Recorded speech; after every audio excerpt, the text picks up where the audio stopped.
Fala pessoal, tudo bem? Mais um vídeo aqui para o meu canal.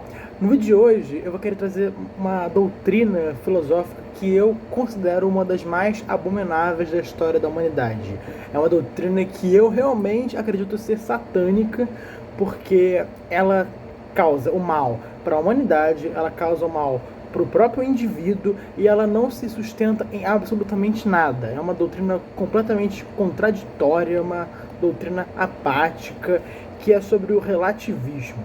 Eu considero o relativismo um dos maiores maus do século. É uma das piores coisas que a humanidade já sequer inventou. Nossa, Gabriel, que exagero! O relativismo, ele nos mostra que o diálogo ele pode acontecer. Afinal, cada um constrói a sua verdade. Você querer afirmar que a verdade é absoluta é você acabar com o diálogo. Logo, o relativismo é uma coisa boa.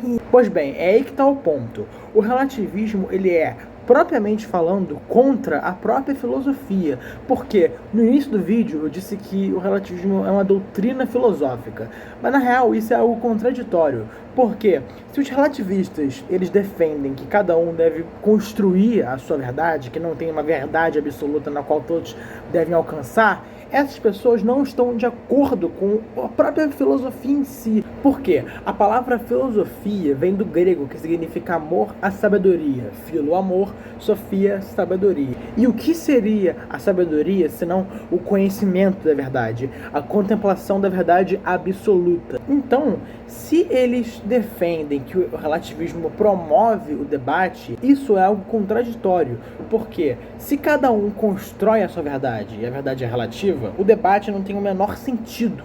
Não faz sentido você querer mostrar a sua verdade para um outro se cada um constrói a sua verdade.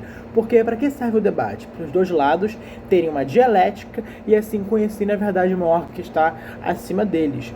Porque são dois pontos, são dois lados contrários debatendo e através dos argumentos dos dois lados você pode chegar à verdade absoluta. No relativismo isso é quebrado, isso não existe. Então o relativismo ele é algo propriamente contraditório e antifilosófico. E assim, voltando à história da filosofia, por mais que sim, os pré-socráticos tenham sido sim os primeiros filósofos da história, já que eles eram filósofos da natureza, eles eram físicos, não a física de hoje, que estuda os fenômenos físicos, mas sim eles estudavam os princípios da natureza no mundo material, já que a metafísica são os princípios do ser, os princípios do mundo imaterial. Então, por mais que eles tenham sido sim os primeiros filósofos da história, a filosofia mesmo, como nós conhecemos hoje, começou realmente com Sócrates. E depois do Sócrates veio Platão, e Platão iniciou a tradição filosófica que continua até os dias de hoje. Apesar de que a maioria dos filósofos pós-escolástica tenham se distanciado dessa tradição filosófica socrática e platônica, muitos filósofos depois dela continuaram. O que é essa tradição filosófica? É que todos os princípios descobertos pelos filósofos do passado, eles são usados pelos filósofos de hoje em dia, e o que é útil, o que realmente é verdade por trás desses princípios, é usado, e o que é falso é descartado. Isso foi o que Aristóteles fez. Aristóteles, ele estudou profundamente o pensamento dos pré-socráticos, de Sócrates e de Platão. E como ele seguiu a tradição filosófica iniciada por Platão, ele pegou tudo que tinha de bom, de útil, de verdade desses três e descartou o que era falso e ainda acrescentou novas coisas. É isso que é a tradição filosófica. É um conhecimento da verdade através das gerações, dos séculos. É você mostrar a verdade, os princípios por trás do mundo através das gerações. Educar as pessoas nisso. É isso que os filósofos propriamente fazem. Eles estudam o ser. Porém, o relativismo ele chegou como uma forma de quebrar essa tradição. E muitos movimentos na história contribuíram para isso. O início de tudo foi, acredito eu, que o nominalismo, porque ele negou os universais e só aceitou os particulares. É por isso que o nome é nominalismo, porque eles acreditam que os universais eram apenas nomes inventados por nós. Com o tempo veio a reforma protestante, iluminismo, depois veio realmente o relativismo.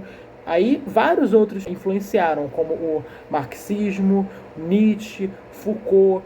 Tudo isso foi uma gama de filósofos que influenciaram profundamente o relativismo. E ele está muito forte nos dias de hoje, infelizmente. Mas assim, a gente está falando muito sobre verdade, sobre tradição filosófica, mas afinal, o que seria essa tal verdade que a tradição filosófica tanto busca?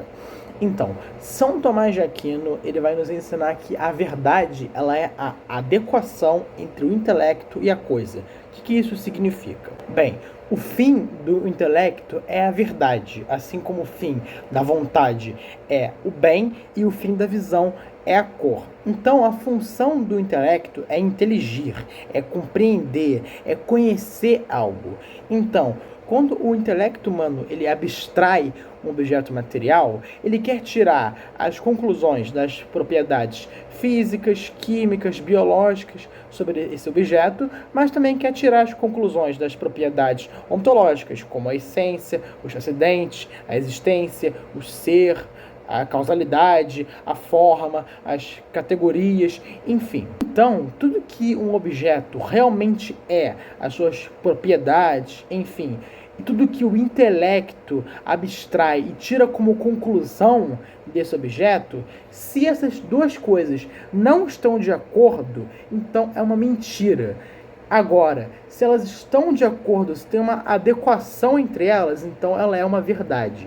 Vou dar aqui um exemplo. Se pegamos um triângulo retângulo e nós queremos descobrir o valor da sua hipotenusa, então nós temos que usar o teorema de Pitágoras para isso. Isso é o que o intelecto humano teria que fazer para descobrir a verdade por trás do objeto, no caso o triângulo retângulo. Agora, se o intelecto humano ele usa de um outro cálculo para descobrir o triângulo retângulo, ele não vai alcançar. Então, por conta disso, a conclusão que ele chega sobre a hipotenusa, o valor que ele chega, não vai ser verdadeiro. Então, a coisa que o intelecto abstraiu, a conclusão com a qual ele chegou e o que o objeto realmente é, não vão estar de acordo, não vai ser uma verdade. Agora, se ele usar realmente o teorema de Pitágoras e chegar realmente à conclusão da hipotenusa e for realmente como o objeto é, como realmente o triângulo retângulo está de acordo, então vai ter uma adequação. Isso pode ser considerado então uma verdade. E assim, isso era para ser uma premissa básica da filosofia. Todos os escolásticos estavam de acordo em relação a isso. Apesar de que foi São Tomás de Aquino que definiu o que é a verdade, todos os escolásticos eles estavam sim de acordo com o São Tomás. E na própria obra dele, a Suma Teológica, ele usa-se de questões uma por uma, ele parte da mais simples até a mais complexa. Então, quando você está na questão, vamos supor, 60, ele está partindo do princípio de que você concordou com todas as outras questões que ele analisou. E a questão da verdade é uma das primeiras que ele analisa. Eu acho que está entre as primeiras 20, se eu não me engano, e ele tem mais de 300 questões analisadas. Acho que até muito mais do que isso. Então, isso era para ser uma coisa que todos os filósofos por si deviam concordar, mas o relativismo, como eu falei, ele é antifilosófico, ele discorda disso, ele quebra isso. Mas afinal, quais seriam os principais argumentos contra o relativismo? Acredito eu que eu já mostrei dois. O primeiro é que ele vai contra a tradição filosófica em si, ele é antifilosófico, e a segunda é que ele vai contra esse princípio tomista do que seria a verdade. Eu não diria nem tomista, eu diria um princípio filosófico, porque creio eu que todos os filósofos de verdade devem concordar com São Tomás em relação a isso. Mas além desses dois, tem um outro até, que eu diria que é até cômico, que é a premissa de que a verdade é relativa, ela é uma verdade absoluta. Tem até um meme que faz sátira com isso, que mostra um cara afirmando que a verdade é relativa. E aí chega uma outra pessoa e pergunta para ele se ele tem certeza disso. Ele fala, sim, certeza absoluta. Ou seja, quando você afirma que a verdade ela é relativa, você está afirmando uma verdade absoluta. Porque mesmo que tudo fosse relativo, isso por si só já seria um princípio universal. Já seria uma verdade absoluta. Então ele é o contraditório. O relativismo ele não se sustenta por 5 segundos. Outro argumento é que você acreditar que a verdade é relativa é você acreditar que o homem define como é o universo. É você acreditar que o homem ocupa o lugar de Deus. Porque, afinal, Deus não seria a verdade por si só? Não é Ele que cria as leis, os princípios que regem todo o universo?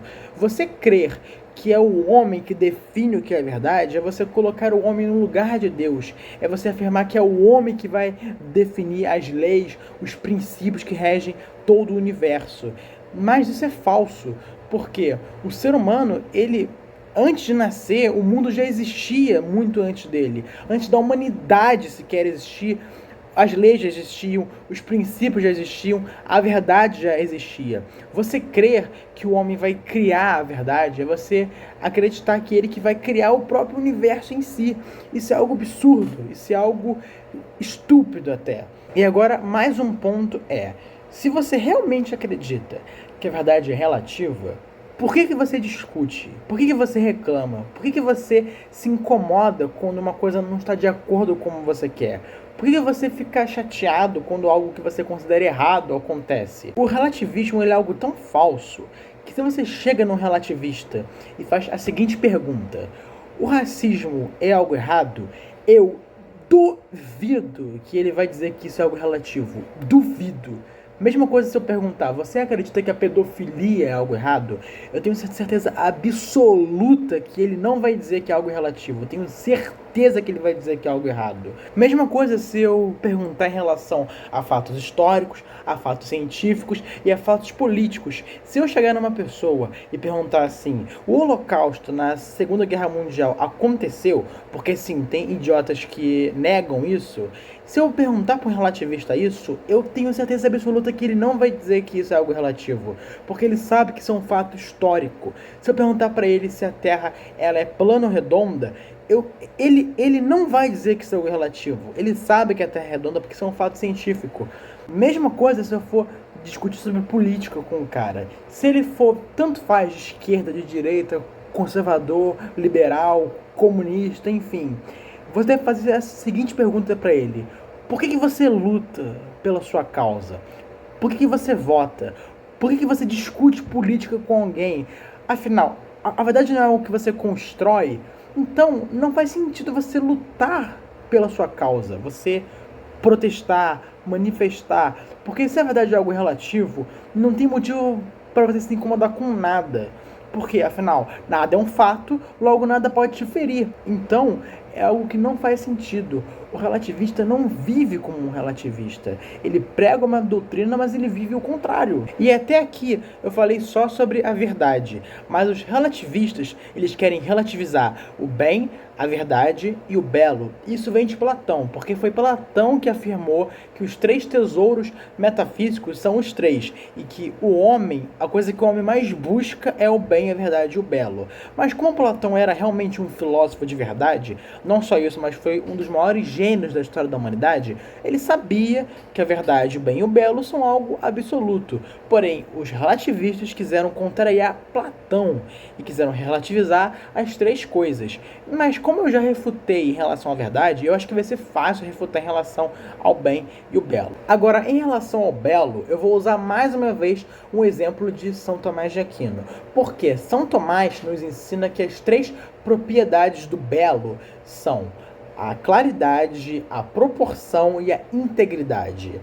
Ora, a claridade não pode ser algo relativo, porque ela se refere à qualidade daquilo que é belo para a percepção daquele que está contemplando. Então, vamos pegar algo que geralmente transmite a sensação de beleza nos outros, seja a natureza, uma obra de arte, enfim. A claridade ela tem que estar realmente adequada para a percepção da pessoa. Se nós pegamos um pôr do sol que tem uma luz muito forte, que mal dá para ver o pôr do sol, a claridade está muito exagerada. Agora, se ela estiver muito baixa, quase não dá para ver o sol, está muito fraco, também vai ser algo que está escasso. Então, a claridade tem que ser algo que está de acordo para a percepção da pessoa. A gente pode pegar também um exemplo de uma música.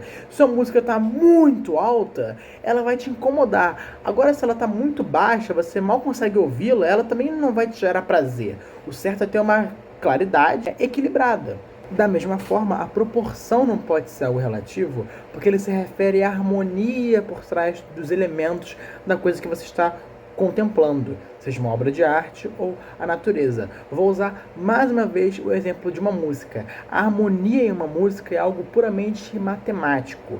Então, os especialistas em música, eles vão dizer que, apesar de Mozart ser um ritmo muito bem harmônico, muito bem fluido, muito bem prazeroso, Johann Sebastian Bach ele vai ser até mais harmônico do que o Mozart. Isso não é algo relativo, isso é algo absoluto, isso realmente acontece e não dá para escapar disso. Mas agora, e a integridade? A integridade se refere à importância do que o que você está contemplando tem para você. E nisso, eu próprio dividi a integridade em dois. A integridade individual e a humana. A individual se refere ao que os seus gostos pessoais estão tendenciados. Por exemplo, se uma pessoa passou a infância, a juventude inteira na Europa, a sua integridade, né, a sua tendência vai ser gostar mais de obras de arte europeias, de ambientes europeus, enfim. Agora, se ela cresce no Japão, ela tem uma tendência maior a gostar, sei lá, da arquitetura imperial japonesa. Essa é a única parte em relação ao belo que pode ser considerado relativo, que ele varia sim de acordo com de pessoa para pessoa, porque vai estar de acordo com a própria história da pessoa, com a trajetória dela, com seus valores. Agora tem a integridade humana, que se refere ao que toda a humanidade em si gosta. Está relacionada à natureza humana, à essência do homem.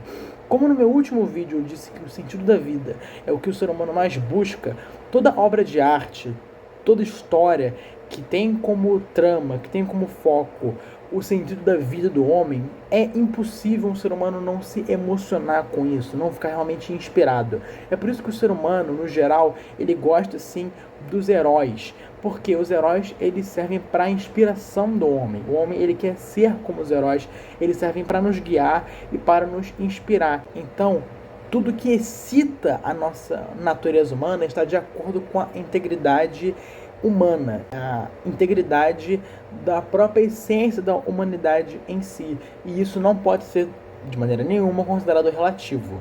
Mas bem, gente, no geral foi isso. Abandone de vez o relativismo, porque ele não faz nenhum bem para ninguém. O relativismo realmente só fez mal para a humanidade. Como eu disse, ele é antifilosófico, ele é contra a sabedoria, ele é contra a moralidade, ele é contra a arte, ele é contra tudo. E ele só faz mal para a história humana e para o psicológico do homem. Então, deixem de vez o relativismo, ele realmente é algo péssimo, é algo que eu abomino. E, enfim, viva a verdade, o bem e o belo. Valeu, gente.